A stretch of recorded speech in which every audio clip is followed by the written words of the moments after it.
ಮಿತ್ರರೇ ನಮಸ್ಕಾರ. ಮಿತ್ರರೇ, ಬಹುತೇಕರು ಪಶ್ಚಿಮ ಬಂಗಾಳದ SIR ಬಗ್ಗೆ ಮಾಹಿತಿ ಕೇಳ್ತಾ ಇದ್ರು. ಏನಾಗ್ತಾ ಇದೆ ಪಶ್ಚಿಮ ಬಂಗಾಳದಲ್ಲಿ, ವೋಟರ್ ಲಿಸ್ಟ್ ರಿವಿಷನ್ನಲ್ಲಿ ಏನೇನು ಅಂಶ ಬೆಳಕಿಗೆ ಬಂದಿದ್ದಾವೆ, ಇದ್ರ ಬಗ್ಗೆ ತಿಳಿಸ್ಕೊಡಿ ಅಂತ ಕೆಲವರು ಕಮೆಂಟ್ ಮಾಡಿ ಕೇಳಿದ್ರು. ಮಿತ್ರರೇ, ಇವತ್ತು ಎಂತಹ ಅಪ್ಡೇಟ್ಗಳು ಸಿಕ್ಕಿದೆ ಈ ವಿಚಾರದಲ್ಲಿ ಅಂತಂದರೆ ನಿಮ್ಗೆ ನೋಡಿದ್ರೆ ನಿಜಕ್ಕೂ ಕೂಡ ಆಶ್ಚರ್ಯ ಆಗತ್ತೆ. ನಮ್ಮ ದೇಶದಲ್ಲಿ ಹೀಗೂ ಎಲ್ಲ ನಡೀತಾ ಇತ್ತಾ? ಇದೆಲ್ಲ ನಿಜಕ್ಕೂ ಸಾಧ್ಯ ಆಗತ್ತಾ? ಹೀಗೊಂದು ಪ್ರಶ್ನೆ ನಿಮಗೆ ಖಂಡಿತವಾಗ್ಲೂ ಕಾಡುತ್ತೆ. ಪಶ್ಚಿಮ ಬಂಗಾಳದಲ್ಲಿ ಆಗ್ತಿರುವಂತಹ SIR, ಆ SIR ನಿಲ್ಲಿಸುವಂತೆ ಮಮತಾ ಬ್ಯಾನರ್ಜಿ ಬರೆದಂತಹ ಪತ್ರ, ಅದಕ್ಕೆ ಅವರು ಕೊಟ್ಟಂತಹ ಕಾರಣ, ಜೊತೆಗೆ ಬಾಂಗ್ಲಾದೇಶಿಗಳು ಪಶ್ಚಿಮ ಬಂಗಾಳದ ವೋಟರ್ ಲಿಸ್ಟ್ನಲ್ಲಿ ಯಾವ ರೀತಿಯಾಗಿ ಹೆಸರನ್ನು ನೋಂದಾಯಿಸಿಕೊಂಡಿದ್ರು, ಹೇಗೆ ವೋಟಿಂಗ್ ಪ್ರಕ್ರಿಯೆಯಲ್ಲಿ ಅವರು ಭಾಗಿಯಾಗಿದ್ರು, ಯಾವ ಯಾವ ಚುನಾವಣೆಯಲ್ಲಿ ಯಾರ್ಯಾರಿಗೆ ಅವರು ವೋಟ್ ಹಾಕಿದ್ರು, ಇದಕ್ಕೆ ಬಲವಾದಂತಹ ಸಾಕ್ಷಿ ಸಿಕ್ಕಿದೆ. ಇದೆಲ್ಲದರ ಬಗ್ಗೆ ಈ ವಿಡಿಯೋದಲ್ಲಿ ನಿಮಗೆ ಡೀಟೇಲ್ ಆದಂತಹ ಮಾಹಿತಿಯನ್ನು ಕೊಡ್ತೀನಿ. ನೀವು ಈ ವಿಡಿಯೋನ ಕೊನೆವರೆಗೂ ಮಿಸ್ ಮಾಡದೆ ನೋಡಿ.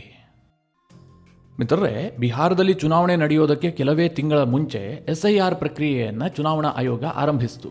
ಆ ಸಂದರ್ಭದಲ್ಲಿ ಎಂತಹ ವಿರೋಧ ವ್ಯಕ್ತವಾಯಿತು ಅಂತ ನಿಮಗೆಲ್ಲ ಗೊತ್ತೇ ಇದೆ. ವಿಪಕ್ಷಗಳು ಹೇಳದಂತಹ ಕಥೆಯನ್ನು ಕೇಳಿದ್ರೆ ನಿಜಕ್ಕೂ ಕೂಡ ಲಕ್ಷಾಂತರ ವೋಟರ್ಸ್, ಅರ್ಹ ವೋಟರ್ಸ್ ಚುನಾವಣೆಯಿಂದ ದೂರ ಉಳಿಯುವಂತಹ ಸಾಧ್ಯತೆಗಳಿದೆಯೇನೋ, ಈ ಬಾರಿ ಬಿಹಾರ ಚುನಾವಣೆ ಆಗ್ತಿದ್ದ ಹಾಗೆ ದೊಡ್ಡ ದೊಂಬಿ ಗಲಾಟೆ ಘರ್ಷಣೆಗಳು ಆಗಬಹುದೇನೋ, ಈ ಎಲ್ಲ ಪ್ರಶ್ನೆಗಳು ಮೂಡಿತ್ತು.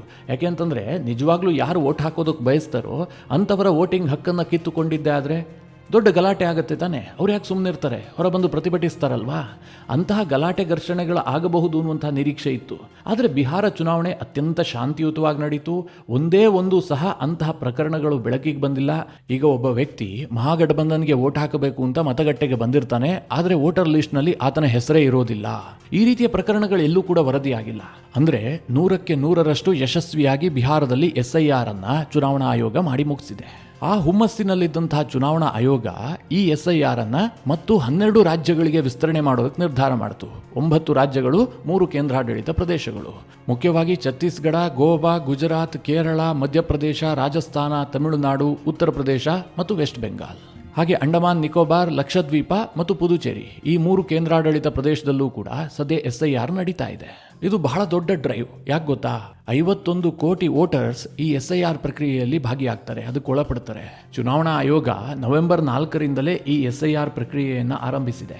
ಆದರೆ ಇದೆಲ್ಲೂ ಕೂಡ ಸದ್ದಾಗ್ತಾ ಇಲ್ಲ. ಸದ್ದಾಗ್ತಾ ಇರುವಂಥದ್ದು ಕೇವಲ ಪಶ್ಚಿಮ ಬಂಗಾಳ ಮತ್ತು ತಮಿಳುನಾಡಿನಲ್ಲೂ ಕೂಡ ಅಷ್ಟಾಗಿ ಸದ್ದಾಗ್ತಾ ಇಲ್ಲ. ಅಲ್ಲಿನ ಸರ್ಕಾರ ವಿರೋಧ ಮಾಡ್ತಾ ಇದೆ ಅಷ್ಟೇ. ಆದರೆ ಪಶ್ಚಿಮ ಬಂಗಾಳದಲ್ಲಿ ಮಾತ್ರ ಪ್ರತಿನಿತ್ಯವೂ ಕೂಡ SIRನ ಸುದ್ದಿಯನ್ನು ನೀವು ಕೇಳ್ತಾ ಇದ್ದೀರಿ.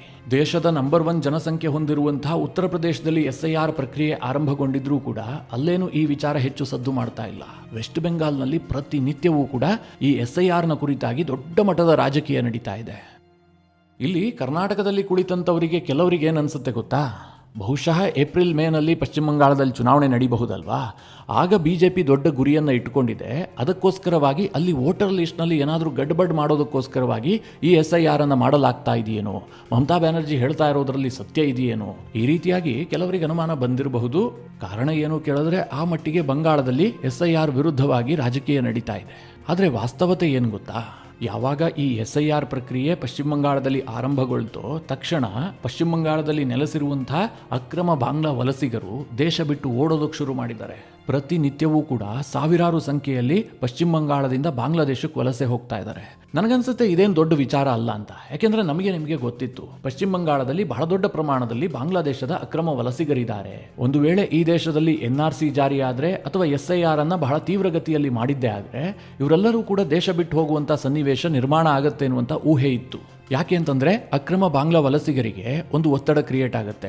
SIR ಮಾಡುವಂತಹ ಸಂದರ್ಭದಲ್ಲಿ ಮನೆ ಮನೆಗೆ BLOಗಳು ಬರ್ತಾರೆ. ಆ ಸಂದರ್ಭದಲ್ಲಿ ಪ್ರಾಪರ್ ಆದಂತಹ ದಾಖಲೆಗಳನ್ನು ಕೊಡಬೇಕು. ಒಂದು ವೇಳೆ ದಾಖಲೆಗಳನ್ನು ಕೊಡದೇ ಇದ್ದರೆ ಅದು ಸರ್ಕಾರಕ್ಕೆ ತಿಳಿಯುತ್ತೆ, ಇವರೆಲ್ಲರೂ ಕೂಡ ಅಕ್ರಮ ಬಾಂಗ್ಲಾ ವಲಸಿಗರು ಅಂತ. ಆ ಸಂದರ್ಭದಲ್ಲಿ ಅವರನ್ನು ಅರೆಸ್ಟ್ ಮಾಡುವಂತಹ ಕೆಲಸವೂ ಕೂಡ ಆಗುತ್ತೆ. ಹಾಗೆ ಅರೆಸ್ಟ್ ಆಗಿದ್ದೇ ಆದರೆ ನಿರಾಶ್ರಿತರ ಶಿಬಿರದಲ್ಲಿ ಕಾಲ ಕಳಿಬೇಕಾಗತ್ತೆ. ಎಷ್ಟು ದಿನ ಆಗುತ್ತೆ, ಎಷ್ಟು ತಿಂಗಳಾಗುತ್ತೆ, ವರ್ಷ ಆಗುತ್ತಾ, ಯಾರಿಗೂ ಕೂಡ ಗೊತ್ತಿಲ್ಲ.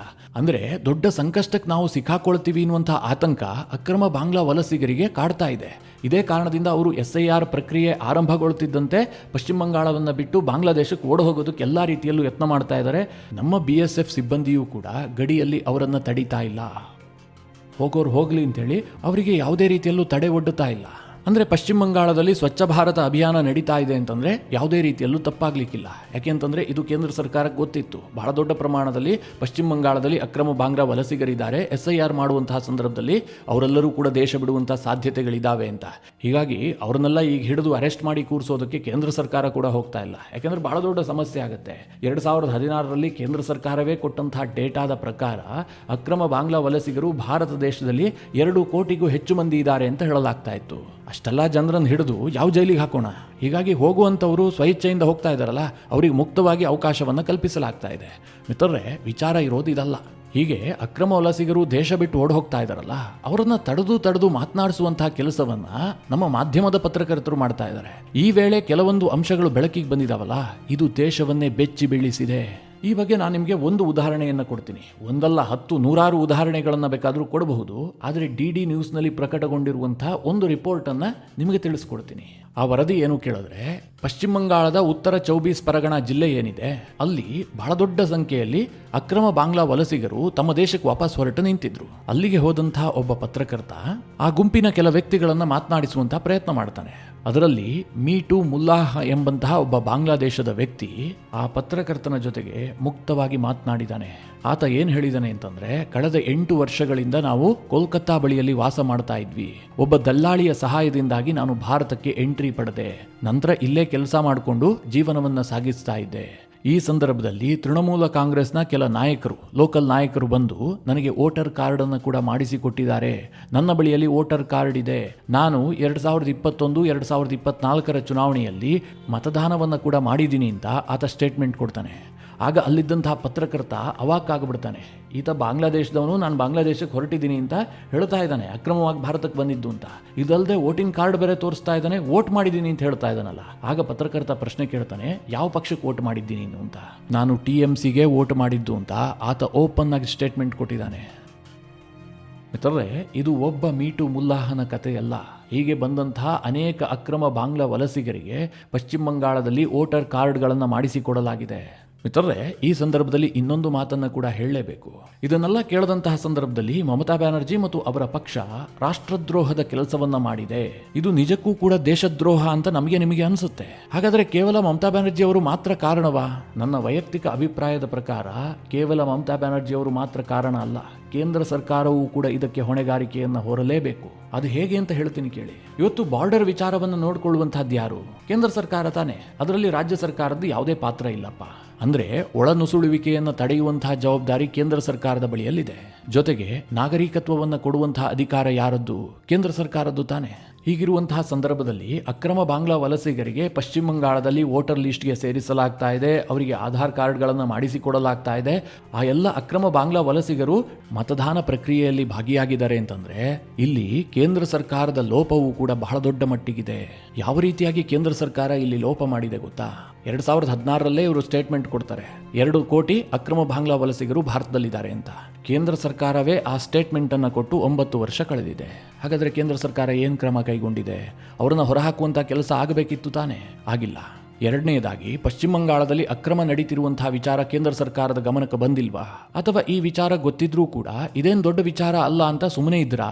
ಯಾಕೆ ಈ ಮಾತು ಹೇಳ್ತಾ ಇದ್ದೀನಿ ಅಂತಂದರೆ, ಮಿತ್ರರೇ, ಈ ದೇಶದಲ್ಲಿ ಬಹುತೇಕರ ಕೂಗೇನಿತ್ತು, ಪಶ್ಚಿಮ ಬಂಗಾಳದಲ್ಲಿ ಬಹಳ ದೊಡ್ಡ ಅಕ್ರಮ ನಡೀತಾ ಇದೆ, ಮಮತಾ ಬ್ಯಾನರ್ಜಿ ಸರ್ಕಾರ ಅಂಧಾ ದರ್ಬಾರ್ ಮಾಡ್ತಾ ಇದೆ, ಅಲ್ಲಿ ಜಂಗಲ್ ರಾಜ್ಯ ನಿರ್ಮಾಣ ಆಗಿದೆ, ಹೀಗಾಗಿ ಪಶ್ಚಿಮ ಬಂಗಾಳದಲ್ಲಿ ರಾಷ್ಟ್ರಪತಿ ಆಡಳಿತವನ್ನು ಹೇರಿ ಎಲ್ಲವುದನ್ನು ಸರಿ ಮಾಡಿ, ಅದು ಬಾರ್ಡರ್ನಲ್ಲಿರುವಂತಹ ರಾಜ್ಯ, ಅತ್ಯಂತ ಸೂಕ್ಷ್ಮ ಪ್ರದೇಶ, ಕೇಂದ್ರ ಸರ್ಕಾರ ಬಹಳ ದಿಟ್ಟ ನಿರ್ಧಾರವನ್ನು ಕೈಗೊಳ್ಳಬೇಕು ಅಂತ ಜನ ಒತ್ತಾಯ ಮಾಡ್ತಾ ಇದ್ರು.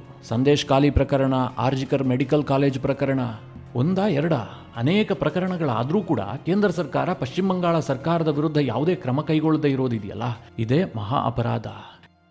ಇದನ್ನೆಲ್ಲ ಹೇಳಿದಂತಹ ಸಂದರ್ಭದಲ್ಲಿ ನಿಮಗೊಂದು ಪ್ರಶ್ನೆ ಬರಬಹುದು, ಹೀಗೆಲ್ಲ ಆಗೋದಕ್ಕಾದ್ರೂ ಹೇಗೆ ಸಾಧ್ಯ? ನಾವು ಎಲ್ಲಾ ದಾಖಲೆಗಳನ್ನು ಹಿಡ್ಕೊಂಡು ಸರ್ಕಾರಿ ಆಫೀಸ್ಗೆ ಹೋದ್ರೂ ಕೂಡ ನಮ್ಮ ಕೆಲಸ ಆಗೋದಿಲ್ಲ. ಅಂತಹದ್ರಲ್ಲಿ ಅಕ್ರಮವಾಗಿ ಬಂದಂತಹ ಬಾಂಗ್ಲಾ ವಲಸಿಗರು ಆಧಾರ್ ಕಾರ್ಡ್ ಮಾಡ್ಕೊಳ್ತಾರೆ, ವೋಟರ್ ಐಡಿಯನ್ನು ಮಾಡಿಸ್ಕೊಳ್ತಾರೆ, ವೋಟ್ ಹಾಕ್ತಾರೆ ಅಂತಂದ್ರೆ ಇದೆಲ್ಲ ಹೇಗೆ ಆಗೋದಕ್ಕೆ ಸಾಧ್ಯ ಅಂತ ಅನೇಕರಿಗೆ ಪ್ರಶ್ನೆ ಬಂದಿರಬಹುದು. ಇದು ಪಶ್ಚಿಮ ಬಂಗಾಳದಲ್ಲಿ ಆಗತ್ತೆ. ಯಾಕೆ ಕೇಳಿದ್ರೆ, ಇವತ್ತು ಪಶ್ಚಿಮ ಬಂಗಾಳದ ಇಡೀ ಆಡಳಿತ ವ್ಯವಸ್ಥೆಯನ್ನ ಮಮತಾ ಬ್ಯಾನರ್ಜಿ ಅವರು ಕಬ್ಜಾ ಮಾಡ್ಕೊಂಡಿದ್ದಾರೆ. 2011ರಿಂದ ನಿರಂತರವಾಗಿ ಅಧಿಕಾರದಲ್ಲಿರುವಂತಹ ಮಮತಾ ಬ್ಯಾನರ್ಜಿ ಅವರು ಪಶ್ಚಿಮ ಬಂಗಾಳದ ಸರ್ಕಾರಿ ಆಫೀಸ್ನ ಎಲ್ಲಾ ಆಯಕಟ್ಟಿನ ಜಾಗದಲ್ಲಿ ಟಿಎಂಸಿ ಬೆಂಬಲಿಗರನ್ನ ತಂದು ಕೂರಿಸಿದ್ದಾರೆ. ಹೀಗಾಗಿ ಮಿತ್ರರೇ, ಕೇಂದ್ರ ಸರ್ಕಾರ ಏನೇ ಯೋಜನೆಗಳನ್ನ ತಂದ್ರೂ ಕೂಡ ರಾಜ್ಯ ಸರ್ಕಾರಿ ಅಧಿಕಾರಿಗಳ ಪಾತ್ರ ಅದರಲ್ಲಿ ಮಹತ್ವವಾಗಿರುತ್ತೆ. ಕೇಂದ್ರ ಸರ್ಕಾರ ಏಕಾಂಗಿಯಾಗಿ ಏನನ್ನೂ ಮಾಡೋದಕ್ಕೆ ಸಾಧ್ಯ ಇಲ್ಲ. ಹಾಗೆ ನೋಡೋಕ್ ಹೋದ್ರೆ ತಳಹಂತದಲ್ಲಿ ಫುಲ್ ಕಂಟ್ರೋಲ್ ಇರುವಂತಹದ್ದು ರಾಜ್ಯ ಸರ್ಕಾರಕ್ಕೆ. ಇದು ಬಹಳ ದೊಡ್ಡ ಪ್ರಮಾಣದಲ್ಲಿ ಹೀಗಾಗ್ತಾ ಇದೆ. ಪಶ್ಚಿಮ ಬಂಗಾಳದಲ್ಲಿ ಅಂಧಾ ದರ್ಬಾರ್ ನಡೀತಾ ಇದೆ ಅಂತ ಗೊತ್ತಾಗ್ತಿದ್ದ ಹಾಗೆ ಕೇಂದ್ರ ಸರ್ಕಾರ ಎಚ್ಚರಗೊಳ್ಳಬೇಕಿತ್ತು. ಅಟ್ಲೀಸ್ಟ್ 2021ರ ಚುನಾವಣೆ ಬಳಿಕವಾದರೂ ಎಚ್ಚರಗೊಳ್ಳಬೇಕಿತ್ತು. ಕೇಂದ್ರ ಸರ್ಕಾರ ಈ ವಿಚಾರದಲ್ಲಿ ತೀರಾ ವಿಳಂಬ ಮಾಡಿದೆ ಅನ್ನುವಂಥದ್ದು ನನ್ನ ವೈಯಕ್ತಿಕ ಅಭಿಪ್ರಾಯ. ಆದರೂ ಸಹ ಅಂತಿಮವಾಗಿ ಈಗ ಕೇಂದ್ರ ಚುನಾವಣಾ ಆಯೋಗ ಒಂದು ದಿಟ್ಟ ನಿರ್ಧಾರವನ್ನು ಮಾಡಿ ಪಶ್ಚಿಮ ಬಂಗಾಳದಲ್ಲಿ SIR ಅನ್ನು ಮಾಡ್ತಾ ಇದೆ. ಈ ಕಾರಣದಿಂದಾಗಿ ಅಕ್ರಮ ಬಾಂಗ್ಲಾ ವಲಸಿಗರು ದೇಶ ಬಿಟ್ಟು ಓಡ್ತಾ ಇದ್ದಾರೆ. ಜೊತೆಗೆ ಆ ಎಲ್ಲ ಅಕ್ರಮಗಳು ಕೂಡ ಬೆಳಕಿಗೆ ಬರೋದಕ್ಕೆ ಶುರುವಾಗಿದೆ. ಇನ್ನು ಮಮತಾ ಬ್ಯಾನರ್ಜಿಗೆ ಬಿಹಾರದಲ್ಲಿ SIR ನಡೀತಾ ಇತ್ತಲ್ಲ, ಆಗಲೇ ನಿದ್ದೆ ಬರ್ತಾ ಇರಲಿಲ್ಲ.